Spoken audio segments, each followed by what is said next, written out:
What's up, ladies and gentlemen, boys and girls around the world? I would like to welcome you back to a very special episode of Real Talk with Zuby. Now, today I am here in Melbourne, Australia for the first time, and who better to talk to than the man who directed the documentary Battleground Melbourne. He has been fighting for freedom and liberty, not just for his state, but for his country, and I would argue for the entire wider world over the last couple of years. And this is the one and only Topher Field. Zuby, thank you. That's a very kind introduction. It's a pleasure to meet you. We met briefly in Sydney at the CPAC conference, and it's wonderful to be able to sit down with you. So thank you for having me. No doubt, man. Happy to have you. And, well, I feel like I'm the one who's kind of being had in that sense because I'm in your town. I'm in your country. Look, I wish you could have seen Melbourne maybe 5 years ago. Yeah. Because it's not the same place. Yeah. It really isn't. I'm sure we'll get to it, but the soul of this city is carrying some very deep wounds as a result of what's happened. And we won the most livable city of the world award 7 times. Yeah. Now, whether you think that's a great thing or not, whatever, but we stood out amongst all of the cities of the world. We stood out, and I believe there were good reasons for that. And a lot of that soul is gone. Man, well, we're going to get deep into all of that, but first things first, I'm sure some of my listeners will know who you are, some of them won't, but please introduce yourself to the audience. Sure, I'm Topher Field. I am the director of Battleground Melbourne. That's a documentary covering sort of what I call the COVID era, or the Battleground Melbourne era. 2020, 2021, here in Melbourne, we became the most locked down city in the world. We've won 10 international awards for that documentary, but more importantly, it's going all over Victoria and changing people's hearts and minds and attitudes in the lead up to our election, which is coming up in only about 6 weeks' time. I'm also a multiple winner of Libertarian Awards, so I'm a Libertarian political commentator. I have been for 12 years. I'm the current Australian Libertarian of the Year, as awarded by the Australian Libertarian Society, and in 2016 I was awarded the Libertarian Activist of the Year award. And probably my proudest achievement, to be quite honest, Zuby, the award that I wear with the greatest pride is actually the 2 criminal charges that I'm still fighting in court. Given to me, awarded to me by the Victorian government, and they gave those to me because of my work in support of human rights whilst they were violating human rights and telling us that we couldn't so much as leave our houses, and because I was urging people to attend illegal protests. Now, protests in Australia are probably more what Americans or people in Europe might call rallies. I know certainly you look at BLM protests in America, they're incredibly violent, destruction of property, etc. None of that was the case with us. We were rallying, we had banners, we had chants, we were bringing our children along in the early days before the violence really kicked off. And because I was urging people to attend these rallies and to exercise their human right to be politically active and to speak their minds in defiance of their own government, I'm currently fighting 2 criminal charges of incitement. Wow. So, man, over the past 2.5 years, I've been watching Australia and watching the world as a whole, including my own country closely, other countries closely, Australia from a distance. Now, there's a small number of countries in the Anglosphere, in what some people would call, the West, but the English-speaking West in particular, where it was more draconian than it was in other places, especially places that stand out are Australia and Canada. I feel weird still, even though I've been in Australia now for over a week, I'm feeling kind of weird being here because honestly, to be 100% honest, I completely had written off this country. Australia had always been on my list of places. I'd quite like to go to Australia. And then seeing what was going on in 2020 and 2021, going into early 2022, I was just like, you know what, I'm not even interested in stepping foot in that country, assuming they'd even allow me to. I'm just not interested. Why would I travel all that distance when there's this extreme authoritarian mindset, which I didn't know existed to that degree. So what was it really like? Let's go back to the beginning, actually. Sure. Let's go to early 2020. Sure. And just tell me what it was like at the beginning of 2020 when things were still normal. January 2020, no one had heard of all the stuff that was going to happen. What was it like from then until when it started getting weird? Well, to be honest, Zuby, Australia owes you an apology because we put out an image to the world of this larrikin, happy-go-lucky, somewhat defiant, independent kind of image that we put out there. The tragedy is that that's always been the exception and not the rule. That isn't representative of Middle Australia. There's a quote, and I don't know who first said it, so therefore I don't know who to attribute it to, but it says the problem with Australia is not that we're descended from convicts, but that we're also descended from their jailers. Yes. And this, I think, the reality of that has really been borne out in the last few years. So I already knew by 10 years ago when I was only a few years into my political commentary, I knew that Australians are unusually subservient. We are unusually obedient.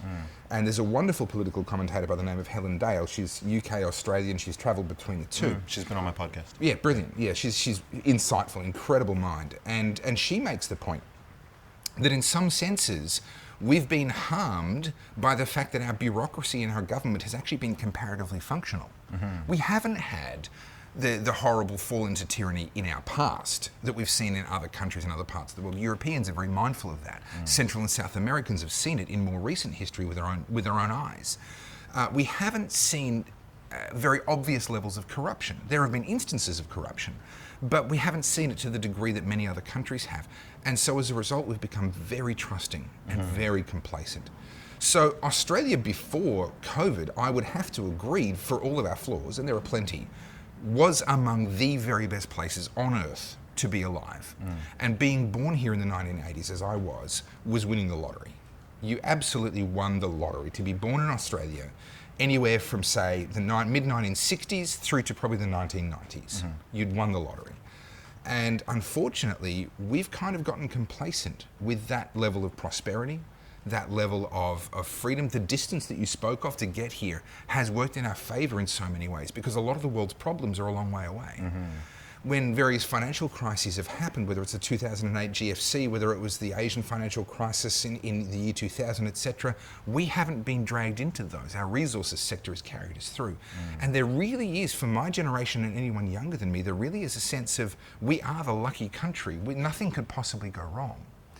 And so when the government began to really get aggressive about mandates, lockdowns, etc., in the early days of COVID, the default response of the overwhelming majority of the population was, this is a competent government that we know we can trust because we've never had trouble with them before, and they're looking out for our best interest, so we should all just do as we're told. And that really was the starting point for the vast majority of people. Now, I countenanced the idea. I mean, it's not impossible that a pandemic's going to break out that is genuinely disastrous. Yes. That's a real possibility. And I was open to that possibility early on, but the difference between me and so many of my fellow Australians was that I went looking for the actual source data. And by March of 2020, middle to late March of 2020, we had some really good data out of Italy, out of Israel, and out of Sweden. We had some very good data that was broken down into demographics where we could begin to wrap our minds around just how deadly is this disease and who is it deadly for? And how should that inform our response? And we had a terrible situation in late March where Professor John Ioannidis, one of the world's greatest epidemiologists, in fact a man that the other epidemiologists have to study in order to become epidemiologists, he was warning and saying, guys, we're making big decisions based on very little data. We need to pump the brakes here and just be a little bit careful.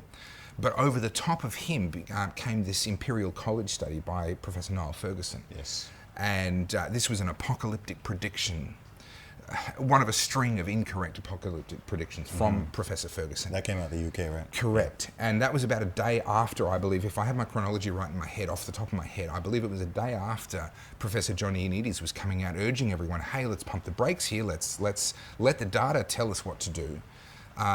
Professor Niall Ferguson came out with a computer model, which is not data. And his computer model was, of course, apocalyptic because that's his stock in trade.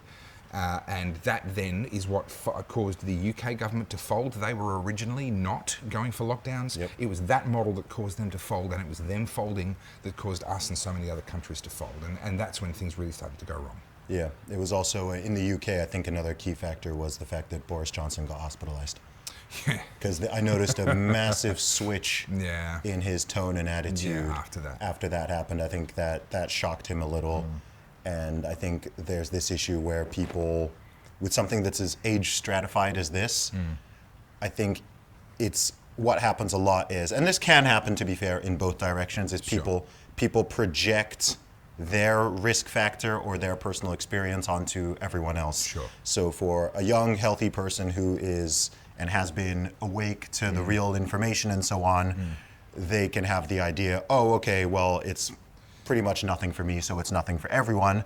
But then in vice versa, people who are elderly or more at risk or who just got unlucky and got a bad bout of it, they project that onto everyone else, and they're like, well, this put me in the hospital, or this put this person I know, this 75-year-old I know died or got hospitalized, so therefore, whether you're a child, a 20-year-old, a 30-year-old, we need to do this one-size-fits-all thing. You're so right. And in late March 2020, I released a video.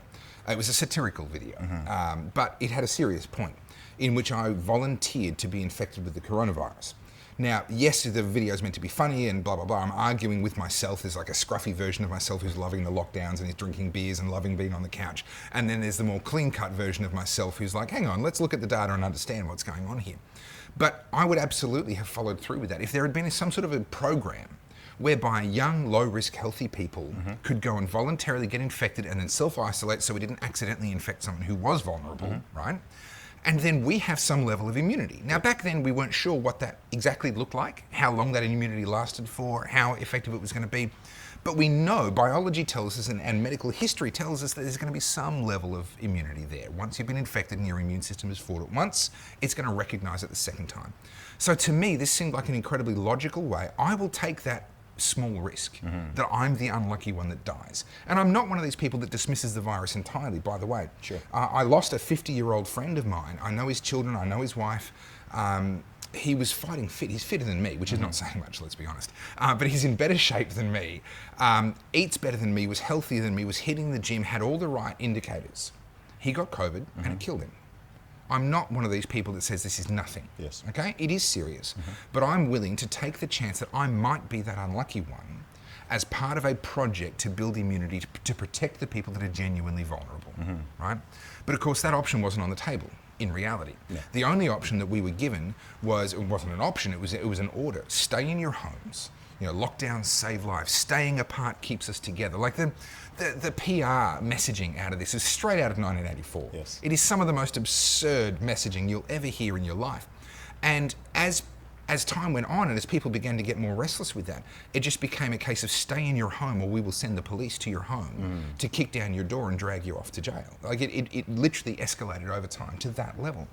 And there was no thought about the end game. This is the question that I asked in that same video in March 2020. Lockdowns.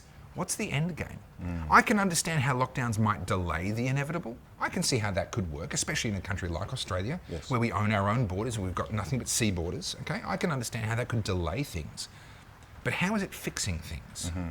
And that answer has never been given, of course, because it doesn't. No. And it's interesting you say that because so many people have forgotten or it's been put into this, I don't know, it's been memory hold. The rationale for the initial lockdowns. Buying time for the medical system. Yes, it was the flatten the curve. It wasn't this is going to reduce the amount of people who get infected or even die of this virus. It was make sure the hospitals don't get overwhelmed, buy enough time to get in enough personal protective equipment. Yep. It was all And the I was flatten on the board curve. that. Yeah. I was okay with that rationale for as long as that's as far as it went. Yeah. Do you know what's interesting is I was okay with that rationale, but I was never okay with anything being mandated. Yeah. I would have been, throughout this entire thing, if the situation had been, we recommend, Yeah. or there is a guideline, we strongly recommend that you do this, whether it's staying home, it's closing a business, it's wearing a mask, it's taking a shot, whatever. If it had been a recommendation, then I personally, even at that stage, even though I was very skeptical from day one, Sure. I would have been like, okay, what? Look, I'll mostly stay at home for a week or two Yep. if this is going to somehow help in some way, shape, or form. But the thing that immediately set off my alarm from very early was the mandates. Even though, yes, I'd be like, okay, I'd be happy to follow this as a guideline. Once it became some type of mandatory thing or they were making laws or that was right off the bat, I was like, the libertarian instinct was like, no, that's not right. That's No, not look- right. And I didn't buy into the 2 weeks thing. Yeah. I think that's a big difference between me and other people is Yeah, okay. they thought it would only be 2 weeks, and I was like, no. If you give them that, Yeah. we're Give them an gonna inch, be in they trouble. will take a Yeah. mile. This is what happened, and what happened in Melbourne especially, but what happened right around the world is going to be studied for a very long time into the future. I hope so. Because of the implications about human psychology and how easily led we were and how keen people were to abandon their own senses. Don't believe your lying eyes, believe what I'm telling you, And this thing of it's easier to fool people than it is to convince them they've been fooled. This is where we're at right now. Yes. Where governments conned people into going along with stuff that didn't work, that didn't actually help in the long run. And we can talk about all sorts of different specifics, but there's various studies coming out saying, hey, if you compare different US states, the level of lockdown really didn't make a difference. The vaccine mandates really didn't make a big difference. Certainly, if it made a difference only in that oldest, most high-risk group, because maybe it helps the individual that gets the vaccine, but it doesn't actually help herd immunity. It doesn't help to reduce the spread. All this data is becoming accepted now. We're now seeing, Florida as well as a couple of European countries withdrawing the vaccine, the approval of the vaccine for anyone, any male under about the age of sort of 30 or 40, or depending on which jurisdiction, it's different ages, right?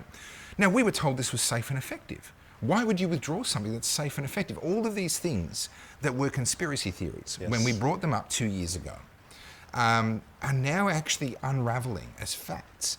But there are so many people that you cannot convince them that they've been fooled. No, it's just ego at play. It's been ego. Ego's been the main thing we've been fighting for the past at least a year and a half at this point. Yeah.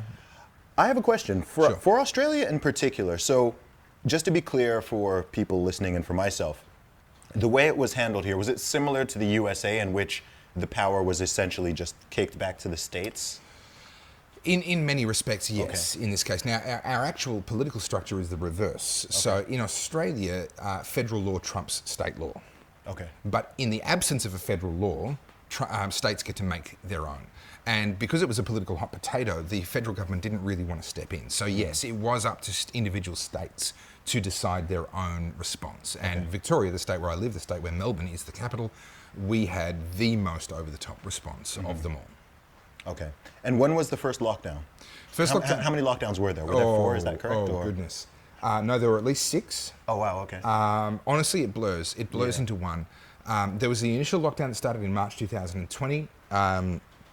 That dragged on for some months, and then that was eased. And then when they came into lockdown number 2, that's when they really, really went hard. There were curfews. There was an incident where the police were investigating someone that they believed was out after curfew. That person drove their car at the police, and the police drew and fired their guns into the car. I don't believe anyone was hurt in that particular incident, but that's how high the tensions were. Yes. The police are moving in on someone because, he might be out after 9 p.m. Is this still 2020? This is still 2020, and tensions were incredibly high. We had instances in Victoria as well as in New South Wales and other places that had other states did a better job of localising their lockdowns a little bit more, whereas in Victoria it was just, if you are anywhere in Victoria, this enormous state, anywhere in here, I mean, we are a similar size to the continental US. But instead of having 50 states, we've got 7. Yes. So our states are big. Yeah. People in Texas talk about how big things are in Texas. We look at that and go, "Oh, that's cute." I think that's an important thing for listeners to remember, because Australia is confusing because it's a small population. It's only about 25 million. 25, 26, 26 million. Yeah. So just New South Wales, which is one state of 7 in Australia, is bigger than the whole UK. And the UK is 4 countries with about 67 million people. Yeah. So Yeah. I think when we think of Australia, it's funny because it's a small country population-wise, but it's gigantic. It's about the size of the USA minus Alaska in terms of geography. I don't know if it's still true, but if you rewind about 15 years, there were 2 cattle stations in Australia which put together are the size of Texas. Okay. 2 cattle stations. Cattle stations. Yeah. What is a cattle station? So Like it's a ranch. like a farm. Okay, A got farm, it. Got it. Right. Okay. Which those two put together, obviously this is just open grazing, no fences, no whatever. This is just open grazing land. But those two stations put together are about the size of Texas. Wow. Now that was 15 years ago. These things get sold and bought and cut up and what have you. But just the scale of things here is on another level entirely to what people expect. But here in Victoria, we had a situation where if you were in Victoria, you are now subject to these insane curfews. They then tried to bifurcate the state, and that we were having more outbreaks inside metropolitan Melbourne than what we were outside of metropolitan Melbourne. And so they instituted what's called the Ring of Steel. And this was a military checkpoint. They had the army on these checkpoints, stopping people and without irony saying, papers please. Show me that you have the right government-approved form that gives you permission to travel from this to here to there. With no sense of irony, no sense of history, no sense of understanding what it was that they were replicating. I mean, this is straight out of what's his name, Colonel Klink. I mean, this is horrifying historical analogies here. But we did that to our own state. And when did that begin? Was that the second lockdown? That happened a little bit later. So the second lockdown introduced the curfews, shutting down of businesses, etc. And then things escalated bit by bit, and lockdowns did end, and we ended up with number 3, then we ended up with number 4. I have a feeling, and I didn't specifically go through line by line before this interview, so I apologise if I've got the details wrong, but I have a feeling it was around about lockdown number 4 that we finally saw things like the shutting down of children's playgrounds. Right? Now for context, okay, that sounds absurd, but understand the context here. We were locked in our homes 23 hours a day. Yes. You could only leave your home for one of 4 approved reasons: to seek medical care, to do essential shopping, to do essential caregiving to others who couldn't look after themselves, and for like domestic violence or escaping a situation like that. Yes. And for exercise. You could go for 1 hour. 1 hour. For exercise, and you had to stay within 5 kilometres, about 3 miles of your home during that time. Now this is a city of 4.5 million people. This is the world's most livable city. Supposedly. That this is happening within. And then, with that already in place, the government then says, you know what, we haven't gone far enough. There are people who are going to playgrounds with their kids who are otherwise locked inside the house 23 hours a day. You know, they tell us about the health impacts of obesity. They tell us about the health impacts of too much screen time. They tell us about the importance of socialising your children and these sorts of things. And then they say, you know what, we haven't done enough. We've only locked you in your home for 23 hours a day. Let's make sure that in that 1 hour where you come out of your home, you can't even go to the local playground. We lost our minds. Yeah, it's crazy. I mean, a lot of the stuff you're describing also happened in the UK. One of the big differences, though, is that in my country it wasn't enforced. Yeah. There wasn't the enforcement level. There was certainly no military, but there weren't these police checkpoints and helicopters flying around and this and that. So there was a time in the UK, I mean, there was a very long lockdown from end of, let me get this right, late December, after Christmas 2020, up until around May 2021. Which is your winter through spring. That was the longest and harshest lockdown in the UK. But even then, if you wanted to go out, everything was closed in terms of the shops and the fun things you can actually do. But there was no one who, if you went out and walked around outside for 8 hours, no one is gonna stop you or arrest you. So let me give you an example. We literally had police, again without any sense of irony, stopping people who were walking with a coffee cup in their hands and no mask on. I saw videos. And they were checking to make sure there was still coffee in the cup. These are grown adults who have grown up, gone to school, some of them have gone to university, they've gone to the police academy, wanting to make the world a better place. And they get the order, you're going to start checking people's coffee cups. And they go, yes, sir. Yes, sir. I sure am. It's scary, isn't it? I put on the American accent, but obviously I'm talking about Australians here. It's terrifying. And I think it really cuts to the heart. I see in the US a lot of this there's this tension between the back, the blue, thin blue line kind of idea, and then this idea that, our boys in blue wouldn't obey a government tyranny. Excuse me, they will. Yes. The vast majority of them will do exactly what they're told, and they won't even be aware that they might be doing something wrong. They are not morally engaged in the question of whether or not it's right or wrong. It's just what they're told to do. Yeah. Yeah, so in your documentary, Battleground Melbourne, which is very, very well done, by the way, Thank on you. that. Appreciate that. One of the parts that I found most interesting was there's a small segment, I think it's just filmed with a camera phone, where someone just is chatting to one of the police officers Yes. on a level and is just kind of like, why are you doing this? And there's this very human moment where the police officer admits that he's tired of the lockdowns and doesn't support them, and he doesn't want to be out there doing this thing, but he has to make money and take care of his family. He's just doing his job. Meanwhile, the guy he's talking to and confronting is out there because he wants to just be able to do his job and make his money and feed his family. And of all the shocking and crazy scenes and interesting testimonies, that was one part where I was like, man, that's how they get you. That's the conundrum. That's where the people in power are able to use. One of the darkest things about it is you're essentially taking what I would call a positive quality and moral duty. I want to provide for my children. Yes. Yep. And you're weaponizing that. And Yep. you're pitting Yep. the police against the people, both based off of this imperative. Yeah. And there's something extreme. I mean, I don't know to what degree that was masterminded and intentional, but there's something incredibly dark about it. It's actually. Machiavellian, Yeah. and it's brilliant. It's Yeah. brilliant politics. I bring it back to when the prophet Samuel, when the children of Israel come to the prophet Samuel in the Old Testament and say, "We want a king. We're not happy with the judges' situation. We want a king." And Samuel goes to God and says, "Hey, they want a king." And God says, well, this is obviously idolatry. It's what their fathers did when they built a golden calf in the wilderness, etc. He goes through that, but then he starts to talk about the consequences of having a king.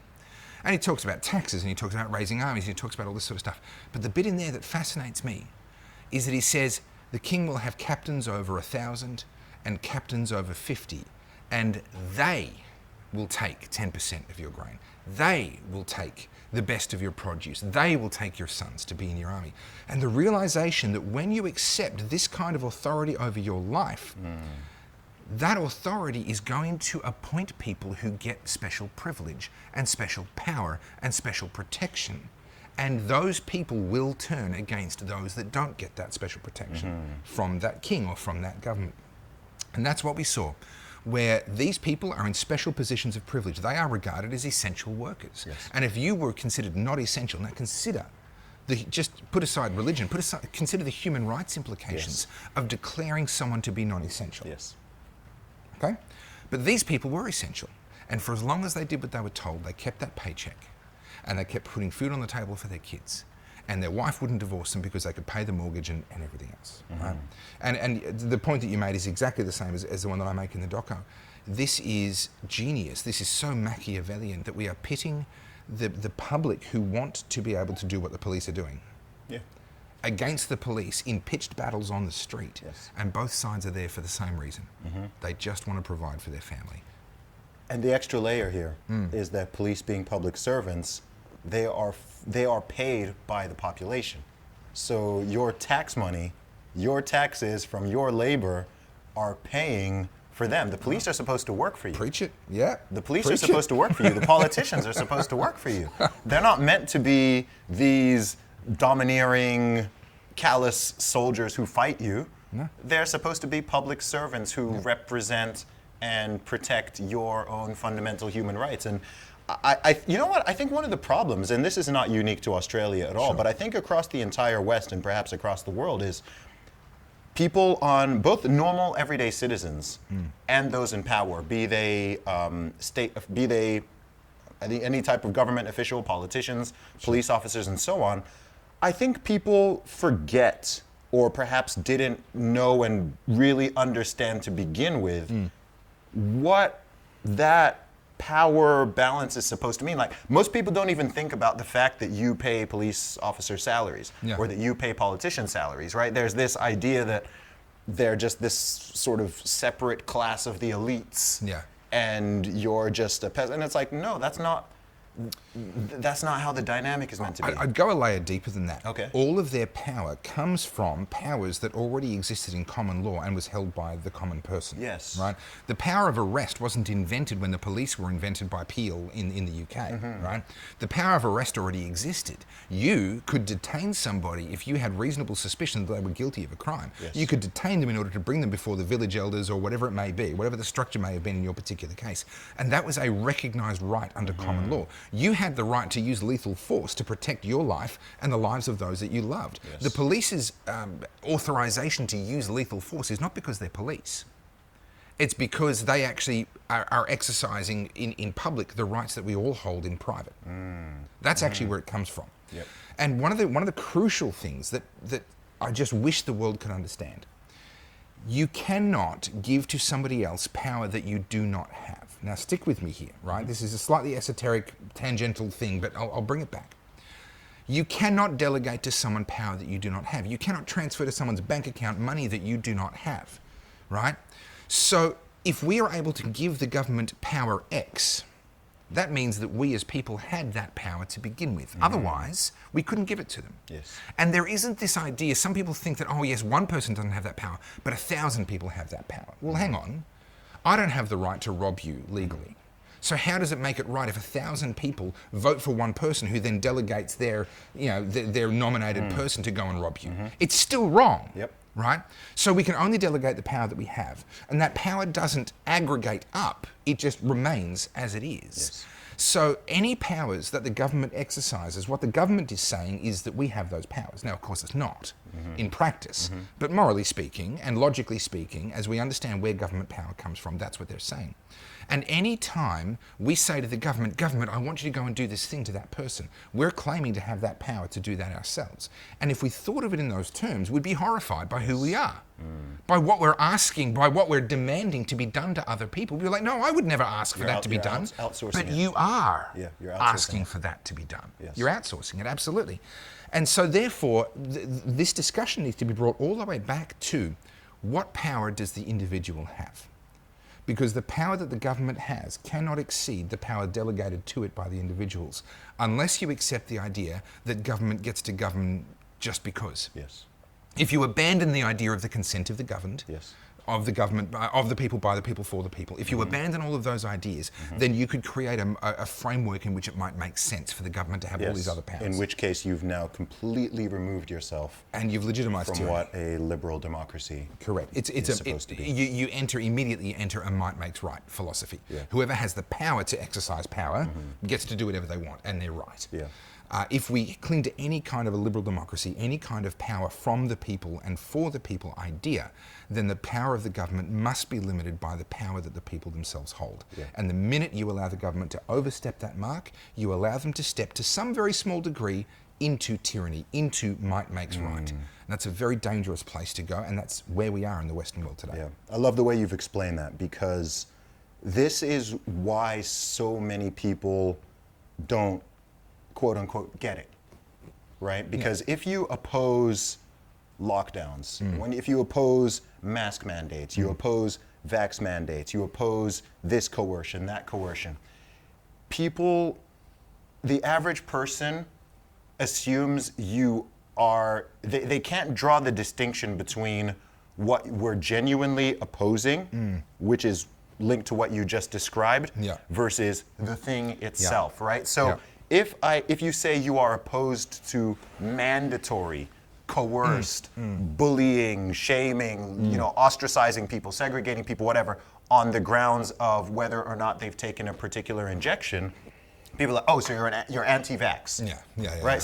So you're against it, right? Or you're anti-mask. I'm like, what does anti-mask? What does that even mean? Right? It's so weird, because many terms have been invented over the last few years. I mean, in 2019, if I said, I opposed mandatory facial coverings in public. Keep in mind, I grew up in Saudi Arabia. I grew up in the Middle East. I remember not so long ago where people had, oh my gosh, I can't believe that they forced people to, cover their faces in public, or look at they forced Iran people right to do. now. Yes, exactly. Oh my gosh, they're making some, and then oh no, this is different. This is science. This is the science. And I'm like, if you oppose that fundamental concept, right?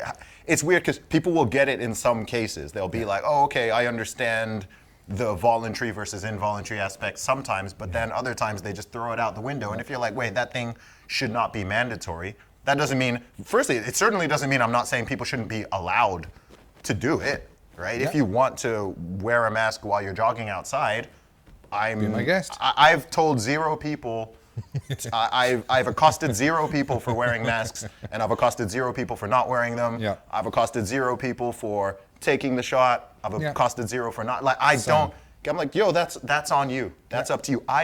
There's also this arrogance with it, because, and this came from the politicians as well, because I don't know your situation. Correct. Right? I don't know your health history. Yep. I don't even know how old you are. I don't know what comorbidities you may have. I don't know your living situation. Who you work with. I don't know. Yep. I don't know any of this. I don't even know your name. So how am I gonna assume?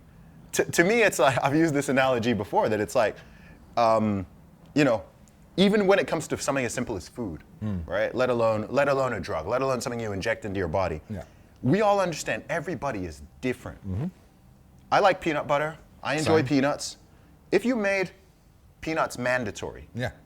You're going to kill some you're people. going to kill a lot of people. Yeah. You're not going to kill most. Yeah. But you're going to kill. So when it comes to eating peanuts or having peanut butter, it has to be a choice. Yeah. It has to be an option. Like we understand this with food and drink. Yeah. Even the most basic things. Mustard. There's someone out there who can be killed by mustard. There's someone out there who you can kill with wheat, right? So it's something that's far more complex and pharmaceutical and so on. I'm like, yo, guys, it has to be a choice. You can't be forcing this on people. And also, if it's what you're saying it is, you wouldn't need to. Like, to me, that was another alarm, because it's like, well, I'm very, very health conscious. You alluded to earlier, You're right? far more than I am. I'm Yes. very health conscious. So, and I've never in my life needed people to force or bully or coerce or shame me or incentivize me or to do something that is genuinely good for me. Like I know what's good for my health better than 99.9% of people out there. Yeah. Right? So when someone's there who, prior to this time especially, never gave a crap about health and isn't, a walking exemplification of a healthy individual, and they're dictating to everyone. And I'm just like, what is going on? Look at Novak Djokovic. Okay, the Insane. tennis player, trying to come and play. One of the fittest Australian people Open. in the world. One of the fittest and healthiest human beings on the planet, who could test negative to the virus as many times as you like. So he's not bringing it into the country, right? Not allowed to play. No. Because it hasn't had the jab. Yeah. And this very clearly demonstrates that it's not about health. It's about obedience. Yes. And I want to touch, if I may, I want to go on another little tangent here into some of the psychology of this. Please do. Because what we found, and you brought it up earlier with that video of the police versus the protester, and just sort of when they actually had that moment where they talked it out, some really powerful, profound stuff came out in that moment, in that video. But we found ourselves pitted against our fellow citizen. It was our neighbour. It was a person across the road. It was the other mums and dads at our kids' school. It was the shopkeepers. We were pitted against everybody. And the psychology of this is really important. And I think this is one of those things we were talking before we started filming, that this is going to be studied. The psychology of this is going to be studied for a long time. And I want to put this on the table as a subject for study. You're familiar with Maslow's hierarchy of needs? The idea that there's sort of this triangle down the bottom is your basic survival needs: oxygen, food, water, shelter, that sort of stuff. And as you move up, you get to things that become more optional, but in many ways more satisfying, things that have a higher value to us as human beings once those basic needs are met. And then eventually at the very top, you've got self-actualization, this sort of pinnacle of living, where every waking moment you're living your best life. Yes.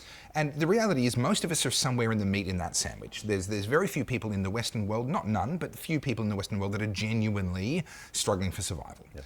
And by nature of life and human nature, there's very few people that are living self-actualization. That's just unfortunately how it is. So most of us are the meat in the sandwich there.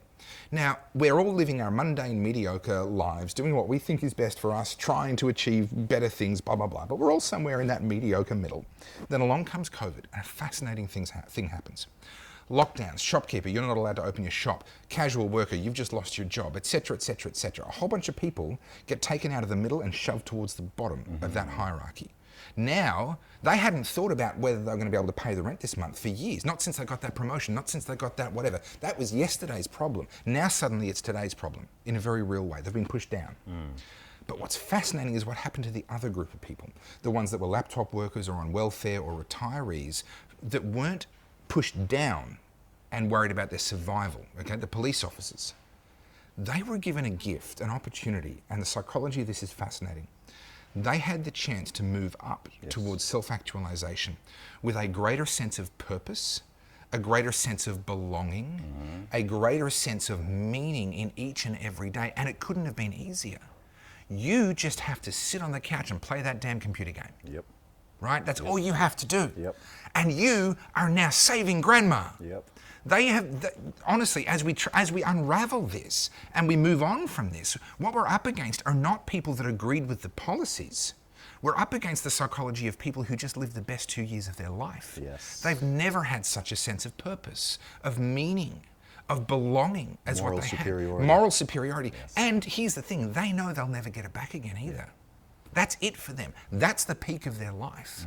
And that's the psychology that we're now up against. And that's why it's so hard. We bring up fact after data after study, and it just doesn't seem to change people's minds. It's because it was never about the data. No. It was about the fact that they just lived the most meaningful couple of years of their life. And when you say that was a policy mistake, they hear you were not just a part of this most incredible movement that saved grandma. That's what they hear.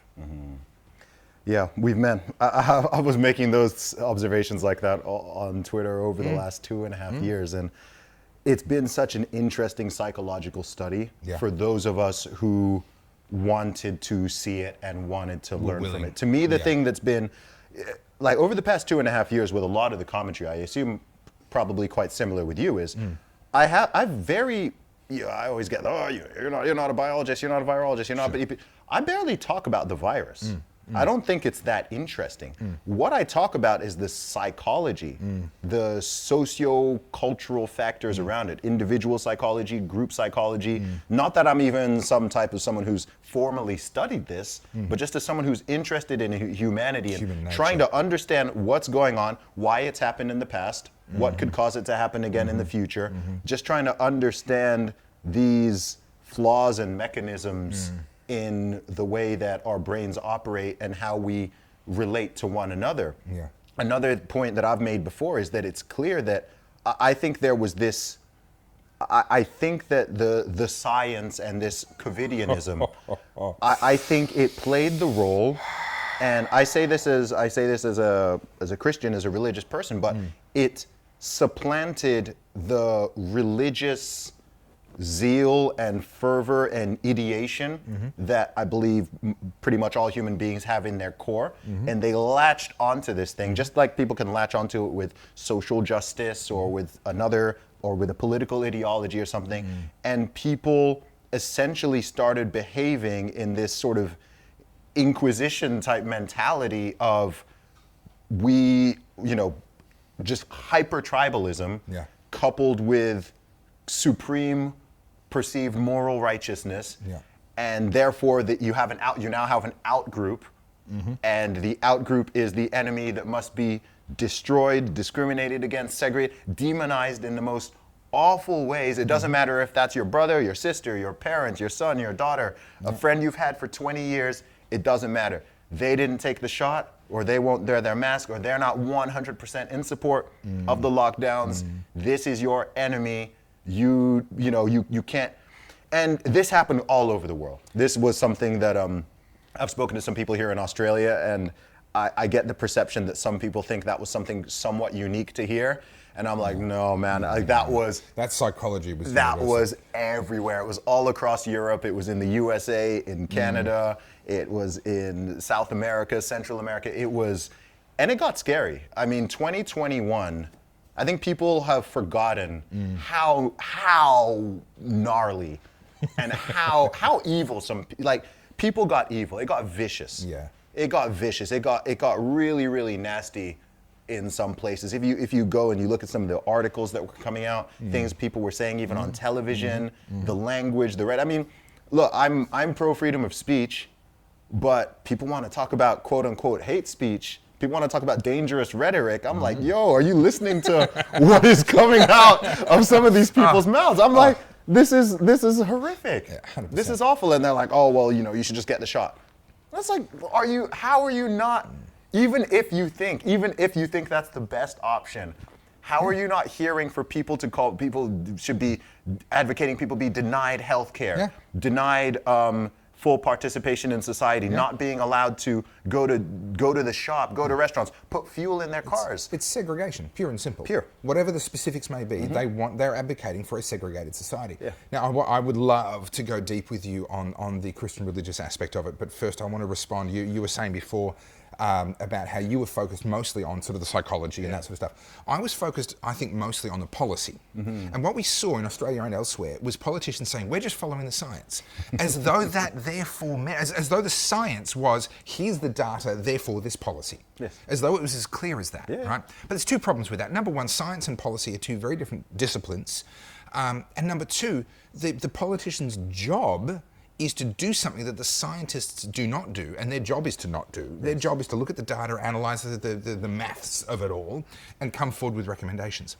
The politician's job is then to overlay that with the sociology, the psychology, the economy, all of these other aspects, human rights, and come up with a balanced response. Yes. So this idea that I, the politician, have been removed from the decision-making process because science, therefore, right, is nonsense. It's a complete capitulation. It's cowardice on the part of these politicians. And even if the science were accurate, which it wasn't, that still would not be the correct approach. Correct, absolutely. Now, if I may, because I don't get the chance to talk about this very much, I'd love to talk for a minute about sort of the Christian aspect of this. Please do. I go right back to, and I brought it up before, Samuel. The children of Israel, God instituted for the children of Israel what I would consider to be the most libertarian form of government that has ever existed on earth. And people get shocked when I say that because of the specifics of the rules that were in place. But let's talk about the system that was in place for a moment. God gives them a bunch of rules that they can read in 3 days. And we know that because they did. Every year they got together and they read, all the males read the entire law in 3 days. Try reading the law in 3 days in America, the UK, Australia, etc. Right? Okay, you could not read it in a lifetime because there's more being written all the time. And then you've got to read all the different legal judgments and everything else to understand how to interpret the laws and all of the regulatory bodies as well. It's impossible. They had 3 days worth of laws. That's what I'll call it. 3 days worth of laws. You could read it in 3 days. And there was no mechanism for creating new laws. In the system of judges, there was a mechanism for dispute resolution when someone was accused of having transgressed the law. There was no mechanism for making law. So God said, here are your laws. It's 3 days worth. Not only are they your laws, they're all the laws you'll ever need. Yes. That was his position. And people left each other alone unless someone actually had an issue with someone breaking those laws, in which case they went before a judge. Yes. It's the most libertarian system of government, where it wasn't no government, but it was just a system of laws and a legal system to arbitrate disputes. The children of Israel come along to Samuel and they say, hey, listen, we want a king like the other nations have. God's response, as I mentioned a minute ago, this is the same idolatry of their fathers when they made golden calves in the wilderness. So, desiring more government than what God intended is equated directly with building golden calves. And that's God who did that. If you are not happy with the kind of government that God instituted and God said was sufficient for fallen man, because let's not forget, they were fallen men, right? If you're not happy with that and you want the government to do more, then actually God says you're committing idolatry. You are worshipping that human power rather than God. I'll take it further. What are the names that God had in Hebrew? Jehovah Jireh, which means my provider. Jehovah Nissi, my healer. There's a bunch of them. The giver of wisdom, the defender, etc. Who do we look to now for all of those things? For a lot of people, it's the state. It's the state. Yep. We look to the government to fund all of our hospitals. Now, I'm not saying we shouldn't have hospitals. I'm talking about where the funding and the organisation comes from, and all the approvals of all the different medicines. And the government has their finger in every single aspect of it. Schools, it's the same thing. I'm not saying we shouldn't have schools and universities, but why is the government the one that decides whether or not they're accredited, whether or not what they're teaching is correct or best or the ideal curriculum? Why does the government get to do that? That makes no sense at all. And God never intended for that to be the case. We were supposed to be looking to him and studying him to understand medicine and education and all of these things and the best ways to actually practice those, not to our government. I would argue that from a Christian perspective, the most urgent crisis of our time is idolatry. It's rife in our culture and it's rife in our church. And there needs to be a lot of repentance of idolatry particularly amongst the churches that went along with all this nonsense, right? Yeah. But let's be honest, the problem started decades ago. The problem started probably centuries ago, if we're honest. That we have supplanted God with government, and we now actually have a form of genuine state worship. If you understand what God was and what he called himself and the form of government that he instituted when it was completely up to him, and you compare it to today, we worship the state. Yeah, that's such a good point. I mean, I've made this point before, which is that regardless of someone's religious beliefs, there has to be something at the top of the hierarchy. Now, if you are someone who is traditionally religious, the answer to that is simple: God. Yep. God trumps myself, he trumps family, he trumps country, he trumps any government, Yep. he trumps any other ideology. God is at the top of the hierarchy of command, of authority. Yep. If theoretically God is removed from there, there's still, it's still a hierarchy. There has to be something at the top. You can't just have a vacuum. There has to be something. Now, I'm not saying what's at the top has to be bad, but in many cases, it ends up being the government, or it ends up being yourself. The former results in various degrees of authoritarianism up until complete totalitarianism and tyranny, and the latter tends to result in nihilism, right? Or just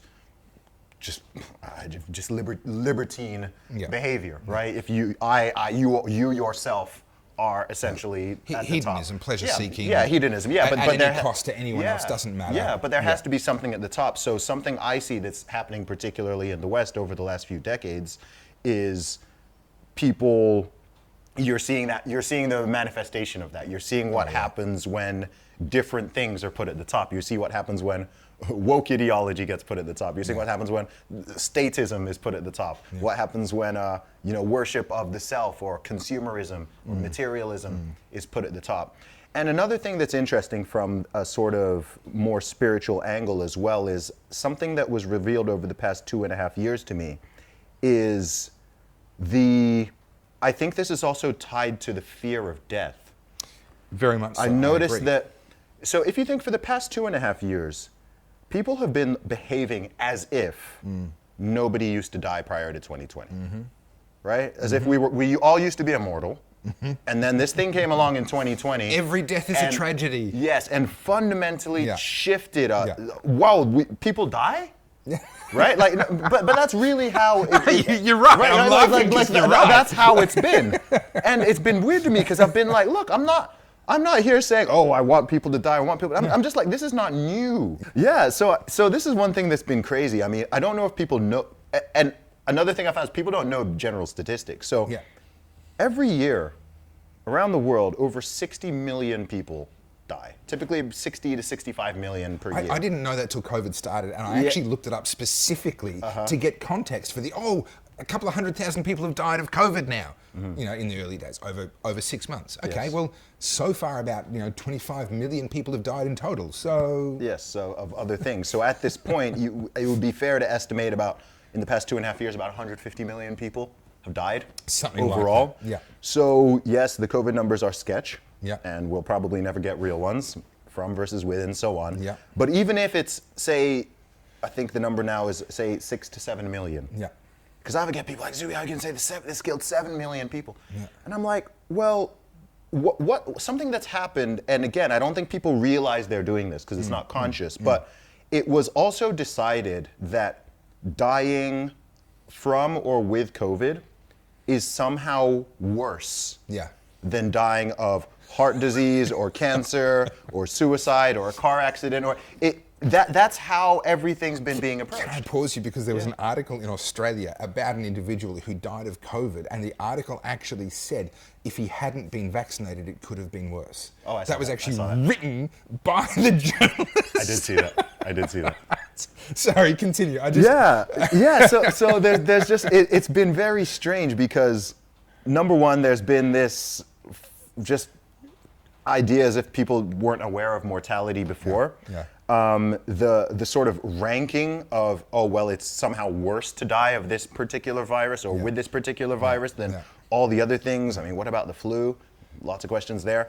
But then also, I just learned how part of, I think, of the result of the secularization of society is the discomfort around mortality. I learned that people are extremely uncomfortable Yeah. now with sickness and death, and that's not all bad. I think in the past, if you look at history, I think that people were a little too comfortable and flippant, perhaps, with death and sickness. It was so normal. It was so Sure. normal They saw for it people all the time. to die early, or for a child to die, a mother to die in childbirth, and so on. So I'm not saying, oh, well, I wish we could go back to that, but I'm just thinking, as amazing as modern medicine and technology and stuff is, we still have a limited lifespan, right? Our average life expectancy is still somewhere around the 80-year-old 82, mark. 84, yeah. Yeah, it's around that. Yeah.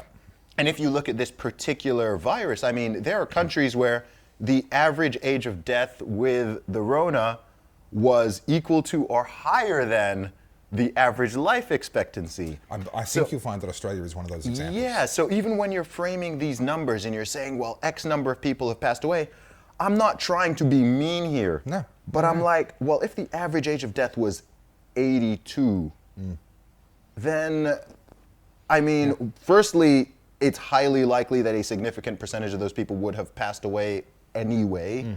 But, how many, perhaps a better metric or an additional metric would be, okay, how many years of life, years of potential life.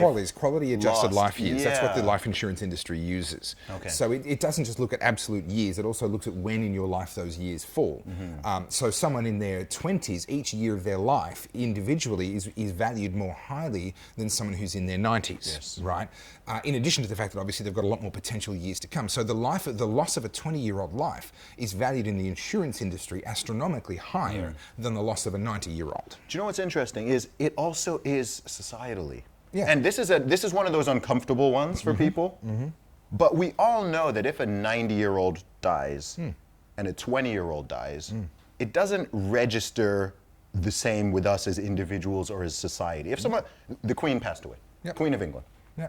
So, one of the most famous go, people in the "That's entire sad, world. but she had a good innings." She had a great innings. She was 96, 97. I mean, you can't really And ask that's for... not being callous, that's not No. being flippant, it's just recognizing the reality. She had a good innings. Exactly, right? But if, what's his name? I don't within the royal family, if God forbid something happened to, one of Prince William's young children, Yeah. we would recognize that's a tragedy. That is a tragedy on another level. That's a tragedy because their life was cut short. It feels far more unfair. Something was cut short. So we know this inherently within ourselves. We recognize that a 20-year-old or a 10-year-old passing away is not the same as an 80-year-old, a 90-year-old, a 100-year-old. Yes, it's a life, right? All lives matter, right? Like it's interviewed by Kanye West. it's a life, right? Like it would be nice if I say it would be nice if we live forever. Actually, it wouldn't be. But there's just this discomfort. There's this real discomfort with mortality, and I think these types of conversations and insights, to me, this is like where the real interesting stuff is. I'm not sitting here talking about, this is the infection fatality rate, and this is the, this number and that number. It's like, what's really going on at this human level? The first time I really became aware of just how insulated we are in the West from death was when I was in Papua New Guinea. I was on a medical trip over there teaching people in the slums how to just disinfect dog bites and like real basic, wash your hands before you eat your food. Real basic stuff. And we ended up heading out of Port Moresby, a couple of hours drive down a dirt road to a village called Hula, which is on the south coast. And in that village, we were there spending some time with the villagers, and there on the patio, the porch, they build their houses raised up a little bit. They had enough money that they had timber homes, which was a lot better than the slums we saw around Port Moresby, where they just made it out of whatever they could find. And there on this sort of wooden primitive porch was a cloth laying over a body. And we sort of obviously noticed it, and we had a local guide who was there. Pastor Muggy, and he said, "Oh yes, the grandmother, blah blah blah, passed away, and we're going to be burying her in a couple of days, and they're just getting all that ready." Yeah. And the body lay there, wrapped in a sheet, and there were other people on that porch just keeping flies and birds and animals away from the body, right? And there were kids running around and playing in the village square in sight of that body, And without being morbid, I sort of went, something instinctively inside me tells me that that's healthier than it all happening behind closed doors. And all we see is the sanitized body in an open casket, if even that. Yes. You know, something tells me, it's like, you know, kids that are from farms and from the country just seem to be more grounded. And there's a lot of reasons for that, but I think one of them is because they've had chickens die and they've seen multiple generations of farm working dogs come and work and grow old and die. And they've sent animals off to be slaughtered for food and what have you. And I think that there's just this better adjusted concept of mortality and death and the reality of that. I'm not looking forward to death. Let me be really clear. I don't celebrate death. It's part of the curse. It's the consequence of sin. It was not the original design of Earth at all. It is the enemy. However, it is also reality. Yes. And we have to come to terms with that. And I think it's far healthier that we do that sort of by the time we're in our 30s and 40s than that we see these people now who are in their 60s and 70s who are treating masks like they're a cross in the Exorcist, you know. That level of fear is an incredibly unhealthy way to live. It is. It is. But I think it's also a natural consequence for a lot of people, though, if you think that this life is all that there is, and that's it. So to me, that's where the spiritual angle comes in, because you're going to, if this is literally it, then of course the goal is to extend and preserve as much as, even to the detriment of quality of life for yourself and for everybody else. If you know, human beings we've always made sacrifices, and we always have to make sacrifices. But the question is, what's reasonable? What are the reasonable trade-offs? Because we're always dealing with trade-offs, even though they were pretending that wasn't the case. You know, now people are talking about the cost of living crisis and the economy and inflation and inflation. You know, Who saw that coming? Mental health problems and this, and it's like, dude, all of us who were trying to talk about this last year and the year before, we were called selfish, grandma killers, anti-science, uncaring. You're putting the economy over human lives. You only care about this. It's like the economy is the people. Like if no one is doing anything, and what's the point of? And also, if you're not living your life, if you're not living you're just existing. You're sitting in your house. For 23 hours a day, you're just sitting there twiddling your thumbs, messing around on social media or watching Netflix for months and months, years on end in some cases. I'm like, that's not living life. To give people a sense of scale here, from when I spoke at the very first anti-lockdown protest, which was April 25th, 2020, to when I spoke at the biggest one that happened, which was just after the government stopped cracking down. This was within weeks of the government, you know, they'd been pepper spraying us, they'd been shooting us with rubber bullets, they'd been hitting us with batons, they'd been doing everything. That was on the 20th of November 2021. If my memory serves me correctly, it was 575 days. Insane. 575 days that we were essentially on a war footing to one degree or another in this state. And we were at war not against a virus, but against a government that had just completely overreacted. Yeah. And all of the spiritual aspects that you talk about, all of the cultural implications, the psychological implications, etc., were all at play and just laid out. You could watch it all as it unfolded. And my biggest fear is going back to the spiritual side of things, is that we as a culture and even the church have been complicit in this in many cases. We've rejected God. We've said, hey God, we don't need you anymore. Yes. We're more sophisticated than that now. You know, primitive man needed you. They invented you because they felt like they needed you. We're not that anymore.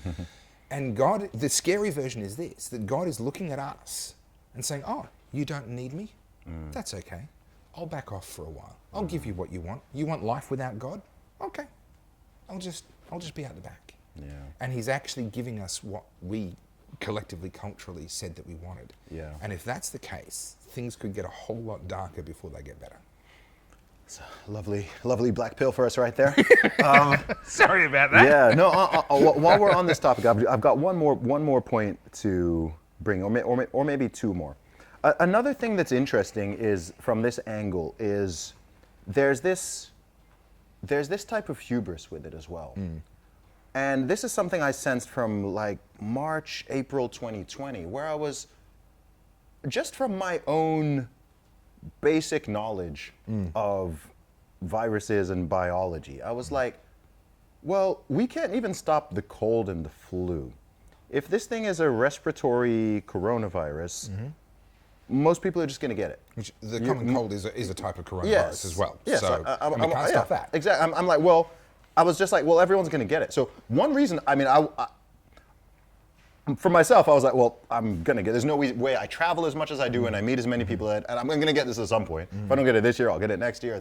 Like, I was like, everyone's going to get this. And there was this type of arrogance and humans playing God, I believe, in the idea that, especially with the COVID-0 stuff, right? Where it was like, we can just stop this thing in its tracks. I was like, that's not how nature works, guys. Yeah. Just like we can't just stop earthquakes. Let's just, I mean, they're trying to stop the hurricanes now, right? They're like, oh my gosh, there's hurricanes. It's like, guys, there's always been hurricanes. Yeah. There's earthquake, there's flood. We can do what we can. We can take precautions, but this idea that we're going to be able to just knock it down to zero is insane to me. An impossible target is a bureaucrat and a politician's best friend. They love impossible targets. Zero road toll. Yeah. How do you argue against zero road toll? You can't, because, oh, you want people to die on our roads? Is that what you're saying? Right? That's the response. So they go, we're going to target a zero road toll. Well, unfortunately, some people died on our roads this year, so now we have to expand this government program and spend more money over here, and the fines are going to go up, and we're going to be more vigilant about this type of thing, etc. Oh, the following year, turns out people still died on the road. Yes. And so on it goes. They're getting bigger budgets, bigger departments, more prestige, more importance as bureaucrats. And politicians love it too, because there's a symbiotic relationship between the bureaucracy and the politicians. You scratch my back, I'll scratch yours. Creating impossible targets has no downside for politicians. And I couple that. So impossible targets have no downside. Unachievable targets, no downside. Also, action has no downside, regardless of whether it's the right action. Yes. There's no downside. Oh, there's a scary virus. Okay, we'll do something. Do something. Okay? What is the media screaming out for the government? Do something. Every time there's a tragedy or problem, you should have done something, right? So the government says, oh, okay, we'll do something. Now that they're doing something, they can't lose. Yeah. Because if it turns out to still be really serious and really bad, they go, well, can you imagine how bad it would have been if we hadn't done something? If it turns out to be a nothing burger, they go, well, it's because we did something. Yeah. You can thank me later. They can't lose.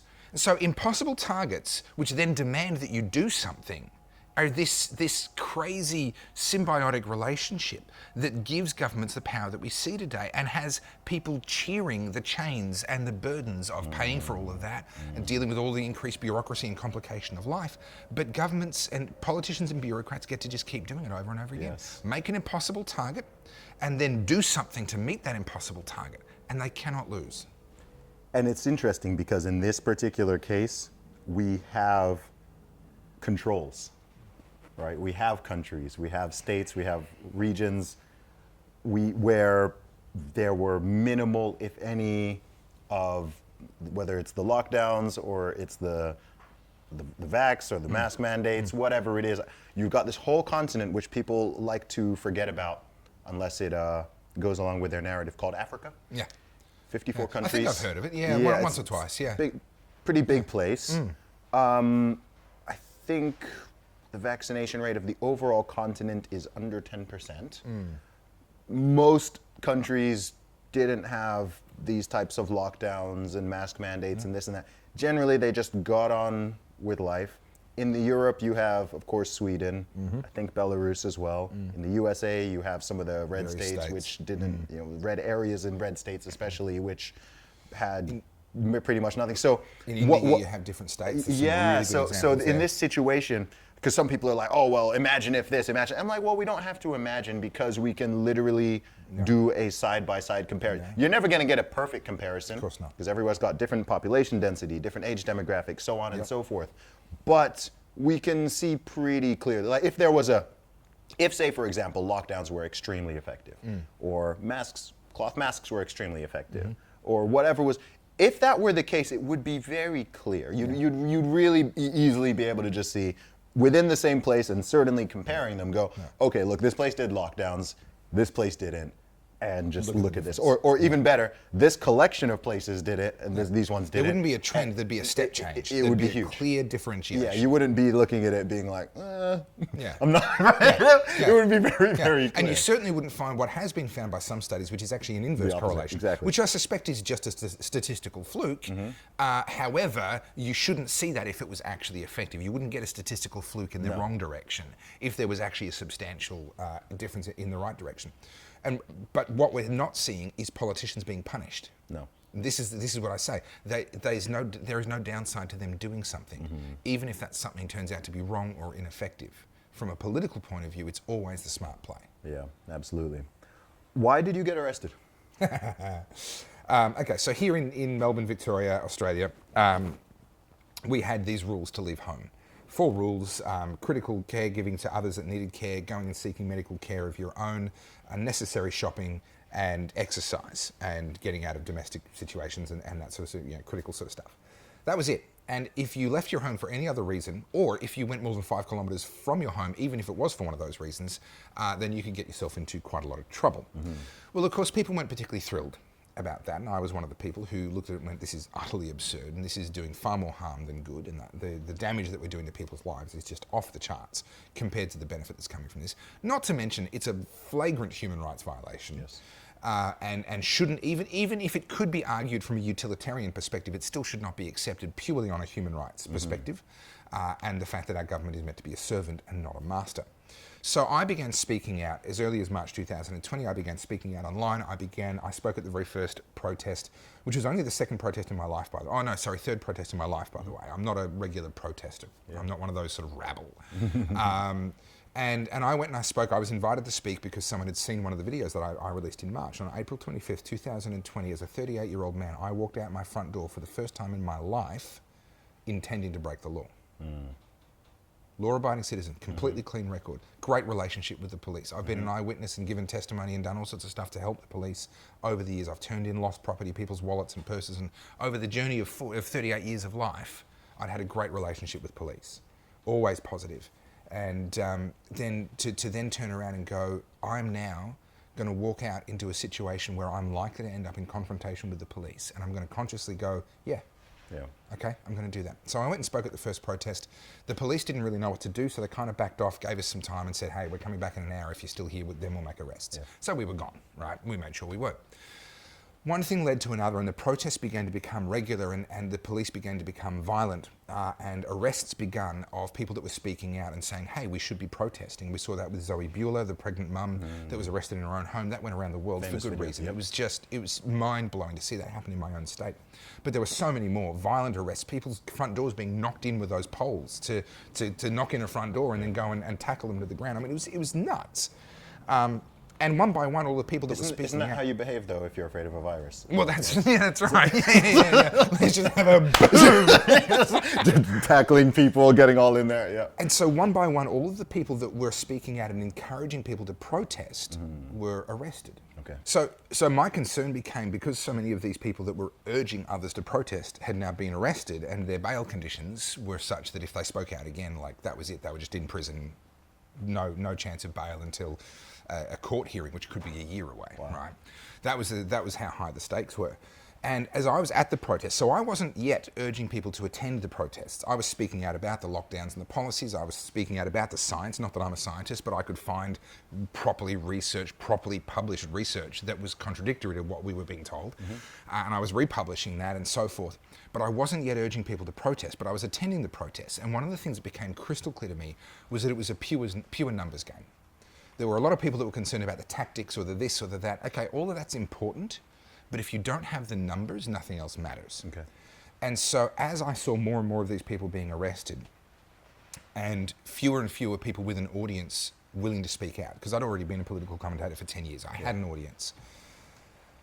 I think it was early 2021, I just kind of took a deep breath and went, all right, looks like I'm next. Yeah. Looks like it's my turn, you know. And so I began to and I didn't half do it. I went for it. Right. I literally just said, okay, guys, yeah, you heard me right. I am urging you to get out there and join the protest. I'll be there if I'm not arrested between now and then. You'll see me there. I want to see you there, etc. I was explicit. I went as far on one occasion as to saying, yeah, you're absolutely right, I'm inciting. I'm inciting people to exercise their human rights, because that's the charge that they were bringing. Yeah. You're inciting people to break the law, to break the chief health officer's directions, right? And that's how they would shut people down. And so I knew from the moment I did that for the first time, I'd just painted a massive target on my back, and that was it. They were coming for me sooner or later. Turned out to be later rather than sooner, which it almost got a bit. It almost got a bit to the point where I'm like, am I nothing? Am I not achieving any? Like, what's wrong with me? Need to go harder. But at the same time, it was also like it was one of the darkest chapters for me of my life, sort of mentally, because there were a few different things happening there, and you heard a bit about this when we did Battleground Melbourne live at the CPAC conference, where because of I had a bit of a following, and people were reaching out to me and sharing their stories, and it was devastating. Like this idea that they could just hibernate the economy and people would be fine. Oh, we'll give them a bit of a disaster payment and everyone will be fine. No. People were taking their own lives. Yes. Marriages were falling apart. People were losing all of their life savings. And you talked before about how the economy is people's lives. When someone loses, I don't know, $50,000 in savings, right? They haven't lost money. They've lost the years that they spent earning that money and putting it away. And they've lost that future that $50,000 was going to pay for. Yes. Be it for their kids, for themselves, for their retirement, whatever it was going to be. That's what they've lost. The dollars are a means to an end and a representation of all the work that they've done, and that's what they've lost. And so I'm watching this devastation happen. I've got people pouring their hearts out to me via email, via inboxing me in Facebook and YouTube and everything else. And I'm locked in my own home as well with all the lockdowns. Not that I obeyed them. I was still taking my son out to parks every day, despite the fact that they were closed and all that sort of stuff. But there's that ever-present stress of, okay, I could get caught doing that. And then just the reality that I know sooner or later they're going to roll up and arrest me. And I've seen the videos of how they've arrested other people. Yeah. I know what that looks like. I'm a dad, I've got 2 kids. And so we had to restructure our life around the anticipation that the police were coming. Yes.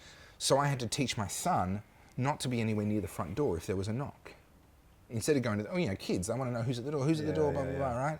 And you've got to yell at them, don't open the door, wait till I get there, blah, blah, blah, right? I had to train my son to head to the back of the house. Sad. Because the next thing that might happen is wham, and the door flies open and in come 6 men in body armour. And, they did that to other people. And I had no reason to think they wouldn't do that to me. Just a car door on the street at 6 o'clock in the morning, because I love coming early in the morning, bang, I'm wide awake. I ain't going back to sleep today. Like, that's it. You wake up with a shot of adrenaline in your body. And then all the way through the day, I'm reading other people's stories and I'm trying to be there for them because they're reaching out to me. Why? Because they've run out of other options. Yeah. I'm not the person someone reaches out to first. It was crazy, dude. I mean, I can relate to that. I got messages from hundreds, thousands from all around the world. Yeah, all around the world, no doubt. And so that became sort of my life, and it dragged on for a very, very long time. And yeah, I mean, I ended up drinking a lot of alcohol just to kind of sort of numb the psychological, sort of the anticipation, the trauma, help me to deal with other people's stories, help me to be able to actually write something back to them that might give them something to hold on to without selling false hope, but just a reason to continue. As a side note, before I finish the story of how I got arrested, it's one of the most beautiful things about my life right now. I'm travelling around with the documentary Battleground Melbourne. We're in cinemas at the moment, and I'm going and doing directors' talks in places. And the number of people that have come up and given me a hug and said, thank you, is one of the absolute blessings of my life right now. So anyway, there I was in that situation. My wife and I, we prepared a 4-page document for my wife to follow in the event of my arrest, with a bunch of contingency plans, because we didn't know exactly how it was going to go. We had one set of contingencies for if the arrest was mild and the bail conditions were reasonable and I could just accept them and come home, right? That was the best case scenario. We had another contingency for if the bail conditions were unreasonable and I couldn't accept them and I had to just say, no, I'm staying in prison and we're going to fight over these bail conditions. We had another contingency for if I was hospitalised. And that included all the people she needed to contact. After this many days, if you haven't heard from me, then this, da, da, da. Right, a 4-page sort of tree of actions on contact with the enemy. And I had to do that. I mean, this is stuff that drug lords do. Yeah. Right? I had to make full off-site backups of everything on my computer and everything on my phone, because one of the things I loved doing to other people, Monica Schmidt and Nick Patterson and others, is they take all your electronics, right? And they hope that you don't have backups, so you can't just buy a new phone and restore. And therefore, they've just taken away from you all of your contacts, the lawyer's phone number that you saved, all that stuff, it's gone. You don't have any of that anymore. All the other PR people that you would have reached out to, you don't have access to them anymore. So we had to make all of those plans. For me, as a political commentator turned human rights activist under the circumstances, that was never my ambition, but that's what I became. I had to basically prepare like I was a drug lord and prepare my family for my arrest. Now, mercifully, when the arrest came, I was very, very fortunate with the actual officers involved and the officer in charge of all of that. And they actually went out of their way to make it as undramatic as possible. I'll give you one example. They actually called me on the phone twice before they knocked on the door. Now, I've learned over years of being a public figure, you don't answer your phone unless you've got the number saved, right? And this is actually a private number. So I ignored it, rang a second time, I ignored it again. A little while later, knock on the door. Not a big bang on, just a knock on the door. And we activated as we always did for any knock on the door. My wife answers the door, and I have the phone ready to start live streaming in case it is the police, and my son's at the back of the house. And she answered, and my son had come running up anyway, and she answered, and then, it was the police, so she calls me, and I hit go on the live stream. And so I live streamed my arrest, but honestly, they could not have done more to make it less dramatic. Yeah. And I think those officers involved in my arrest and in my case are very well aware of the possibility that they might be on the wrong side of history. I'm not going to put words into their mouth and say that they accept that, but I think they're aware of the possibility, and they're trying to act somewhat carefully and try to minimise the impact on the family. As it was, it ended up being the best case scenario. They took me down to the station, they put bail conditions in front of me that were literally they couldn't have done less. Yes. Right, they could not have had any more minimal bail conditions. And so I signed them. I was home with the family later that same day. 2 charges of incitement. So these are criminal charges that carry a criminal record, which could affect future travel to the US and various other things. Those charges were laid in late 2021, and now the next hearing isn't until 2023, and it could drag on from there. So that's sort of the story of the arrest. It ends up being undramatic, but I got to tell you that year, or not quite a year from when I made the decision, I was crossing the Rubicon. Yeah. Just going, okay, I am going to start telling people to protest, and I know what that means, and I know what's coming for me. Until the day when it finally came, that was easily the darkest chapter of my life. Yeah, I hear that, man. Well, congrats on you on getting through that, and not just getting through that, but being a genuine inspiration for people in your city, in your state, in your country, and around the world. Because my experience of the past 2.5 years was similar in many ways, but also very different in many ways to yourself and to other people. Because I actually traveled to 8 different countries during it, and dozens of different cities. So I saw and experienced firsthand this very bizarre comparison and contrast. Yeah. There was this similarity of, oh my gosh, no matter where I go, there's this same weird mindset and these silly arbitrary rules, and it's not making sense. They're all using the same phrases even in different languages, and this is so weird. But then also, I did go to some places where I was like, wait, it's like normal. Yeah. Okay, this is normal here, and then you're seeing what's going on out there. I'm seeing videos of what's happening in Melbourne and what's happening in Toronto and what's happening there, and I'm like, wait, everything's just normal here though. People are gathering and having parties, and nightclubs are full, and so on. So it was very weird, but because of that, I think so many people who were questioning around the world were looking for people in whatever country and locality who were speaking up, who were questioning things, who were advocating in their various ways. And so I think being a part of that and continuing to be is important. And that's why people will come up to you in person or online and just say, thank you, thanks for speaking up. Thanks for letting me know I wasn't alone, that I wasn't crazy, that, everyone has a story, right? You hear them. People lost family members, were pushed away by family members, lost friends that they've had for a long time. So many people lost their jobs because they didn't want to comply with certain mandates, and so on and so forth. People unable to travel, not being distanced from their boyfriend or their girlfriend or their child who lives. I know people in the USA and UK who have family in Australia or in New Zealand. and they can't go see them. They can't go see them. Children are born. Oh, I haven't met my grandchild because they're over there. Just all of these crazy stories, and this whole human element of it has been, we can't allow it to just be glossed over. No. I think that's why your documentary is so important. That's why, although I think we both, in a way, want to just move on, right? Everyone kind of wants to move on, but I'm like, that's dangerous if people don't reflect and learn certain lessons, which I would argue they already should have learned from history. But I think one of the problems with how we learn history is we learn about what happened and when, but we don't really learn about why. What was the psychology? I would add the who. And the who, yeah. So I've got someone very grumpy with me online at the moment. I'm sure you get this from time to time, people that really grab onto something. They really want to be angry with you. I made the point that I actually now personally know people in Melbourne who, if they had been born at the right time in Europe, they would have stood on the guard towers of Auschwitz. 100%. Right? And then they would have gone to church on Sunday and said their prayers and gone home and made love to their wife and then gone back to stand on the guard towers on Monday. 100%. Right? And this person got absolutely is obsessed with this. He's like, oh, you're trying to compare us to Nazis and blah blah blah. And what I said, and this is what they've now latched onto, is I'm not saying that the people in Melbourne are evil. Yes. I'm saying that the people who stood on the guard towers, many of them, were not actually evil. Yes. They were obedient. Ordinary men. They were ordinary men, correct.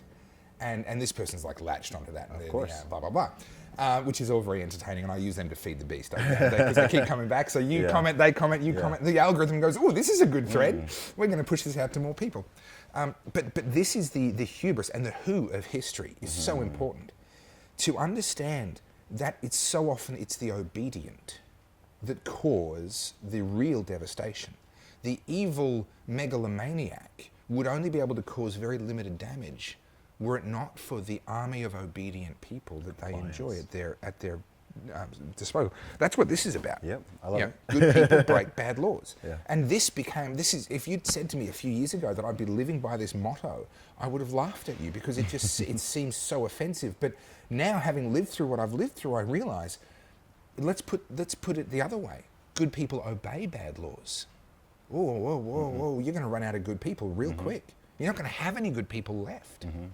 Good people have to break bad laws. And people say to me, we can't have everyone running around deciding which laws they're going to obey and which laws they're not. No, hang on. God gave us each a conscience. And we actually have the responsibility to do exactly that, to be discerning and determining where the government is acting within its God-given mandate to reward good and punish evil, and where it's overstepped its bounds and has now become the oppressor, has become the source of evil, at which point we have a duty to stand up to it. Yeah. And that's what this is about, and this is very much a consequence of very real-world lessons of the last 2.5 years. I think one of the worst things they fundamentally did over the past few years is they made it illegal to be normal. Right? They made living a normal life, doing your normal, everyday, peaceful activities and duties, they made that illegal in multiple countries. And that fundamentally really, really broke something. Coming back to the point you were making earlier, just touching again on this psychology and how it relates to history. So one difference between our experiences over the past 2.5 years is, despite all the places and countries I traveled to, I had zero interactions with police. Yeah, right. None. And what's interesting is all of the nonsense that I did have to deal with was with fellow citizens. Yeah, right. Right? It wasn't the police and the direct authorities it was the authoritarianism and the wish to play certain roles of whether you're talking about the flight attendants on the plane, or you're talking about the person standing at the front of the restaurant, or you're talking about this person there, or the person in the gym. I had a situation where this is actually an interesting story. I don't think I've told it on a podcast before. I think it's worth telling because this goes into the psychology. This is just last year, so this is, I want to say, around September 2021. Okay. I was in Los Angeles. October 2021. I'm in Los Angeles, so that's fairly, somewhat late in the game. But they still have their mask mandates and so on. I went to the gym in a hotel, big gym, I'm staying at the hotel for about 10 days. Yeah. I've been training every day, haven't had a problem, whatever. I go into the gym. Gym is empty.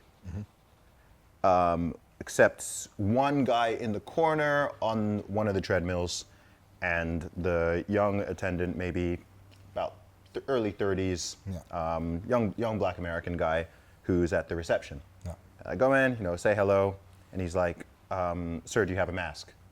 And I was like, "No, I'm not. I don't have one."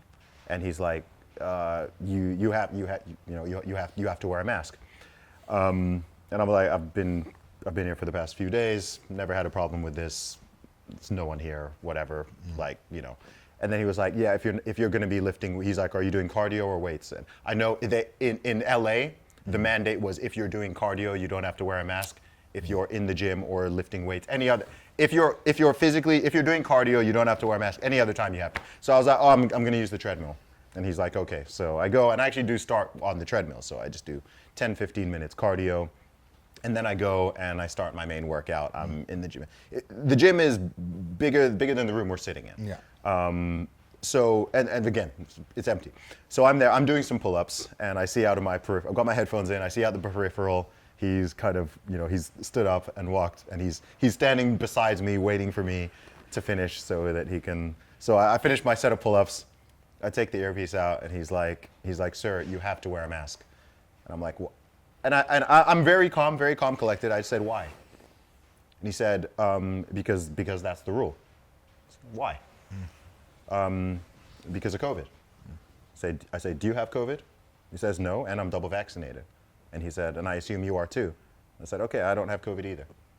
So what's the problem?" And he goes, "Well, you can see the wheels turning. Yeah, you can see the wheels turning now, right?" And he's like, "Well, I don't make the rules, but there's a mandate and so on." That's a great defense. And I'm like, "Look, I was like, look, I understand. I'm not." I said, "Has anyone complained? Has anyone made a complaint? Any other, there's no one else in the gym. Has anyone else made a?" He's like, no one's made a complaint or anything. It's just that, it's my job to make sure you're following the rules." I said, "I understand that, but why does the rule exist? Think about it, like, why does the rule exist?" Like, I'm just having a one-to-one, chatting to him on a level, my fellow human being, and just making him think. And eventually, this went on for about 15 minutes, right? And why? But why? Does that make sense to you?